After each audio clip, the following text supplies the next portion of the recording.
Can't say we didn't see it coming from a mile away, but Drew McIntyre last night, finally, after months of teasing, he finally turned heel. He finally turned on the baby faces. He finally found a real storyline reason to actually turn heel on WWE TV. Because he cost main event Jey Uso and Cody Rhodes their rematch for the tag team championships. He aided Damian Priest and Finn Balor in retaining their tag team titles. And to top it all off, at the end of the night, he shook Rhea Ripley's hand at the top of the entrance, which leads to a lot of speculation. At least from my part. Because there's speculation whether or not was this a one-night deal in which Rhea Ripley told him to get some revenge on the babyfaces, in this case, Uso and Rhodes. And this was just an alliance for just this 1 week for now. But the real question begs to be asked. Has Drew McIntyre joined the Judgment Day? And number 2, again, in the same question, and this is just me adding on top of it, is it a good idea to have Drew McIntyre join the Judgment Day? First of all, I don't think Drew McIntyre is going to be joining the Judgment Day anytime soon. They just added JD McDonough to the stable. Damian Priest pretty much last night said that he was the leader of the Judgment Day, and I would assume that if Drew McIntyre were to join the stable, I mean, accolades, accomplishments, career, everything put up on an equal basis, Drew McIntyre should then become the brand new leader of that group. So just on that basis alone, I don't think McIntyre is joining the stable. And I don't think, from a contract point of view, McIntyre has yet to come to terms to an extension of his contract with WWE. So it really wouldn't make sense to add him to the stable and then have him leave WWE in a few months' time. So just for those reasons, I don't think Drew McIntyre has joined the group, but I do think that this changes the upcoming War Games match at Survivor Series, because the best option for WWE right now is to make this a 5-on-5 War Games match. Drew McIntyre joins the Judgment Day as in the form of a team. He doesn't join the stable itself, but for now it becomes 5 against 4, and the story leading into Survivor Series is who's going to join Rhodes, Uso, Zayn, and the world champion himself, Seth frickin' Rollins, in their fight against Judgment Day at Survivor Series. Who can they trust?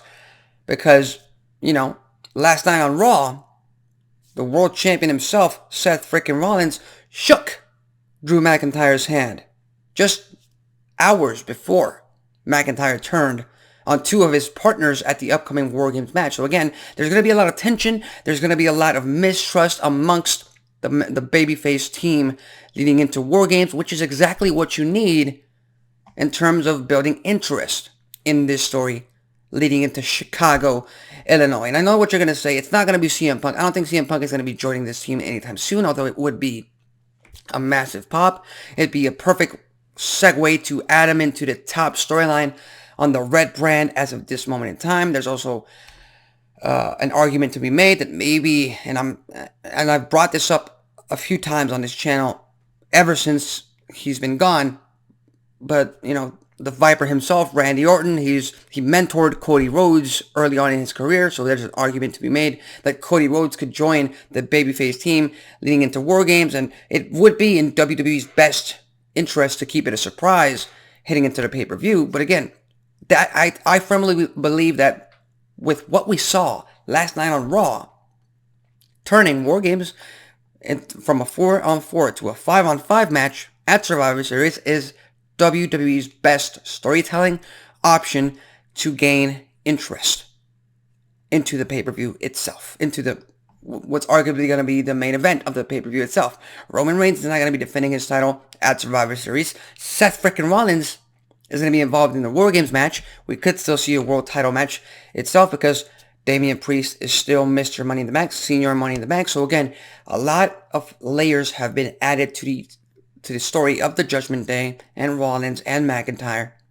But conclusions that I've made so far, and again, it's been less than 24 hours at this point. We have to wait, literally, we have to wait until next Monday to see exactly what's going on between Judgment Day, what's going on in McIntyre's head. But the conclusions I make is Drew McIntyre did it as payback because he blames Jey Uso for everything for not being undisputed champion at Clash at the Castle last year. I don't think that it would make too much storyline sense to have him join a stable after he's been talking about how a stable has cost him the ultimate prize in WWE for quite a while. I don't think that would be the most logical decision. But, and again, this adds more to the Judgment Day storyline itself because Damian Priest said he's the leader of the Judgment Day.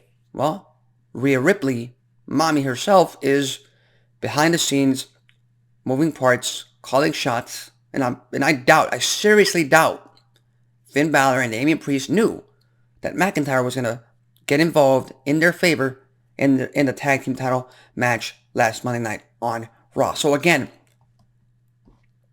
this entire move that they made last night, McIntyre claymoring the hell out of main event Jey Uso to cost him the rematch.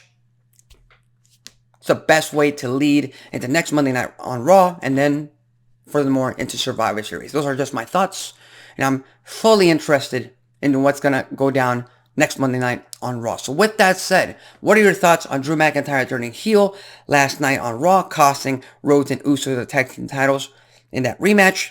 Do you think McIntyre has joined Judgment Day? Do you think the War Games match is going to turn into a 5-on-5 contest at Survivor Series? Leave your thoughts, comments, and predictions in the comment section below. With that said, tune in later on tonight to the USA Network for another episode of NXT, one of the very few on the USA Network, because NXT is going to the CW, and as a longtime wrestling fan, hell, I started watching SmackDown on UPN way back in 2005. So, with that said, I'm Alexis Carrillo. This has been Wrestling Talk, and I'll see you next time.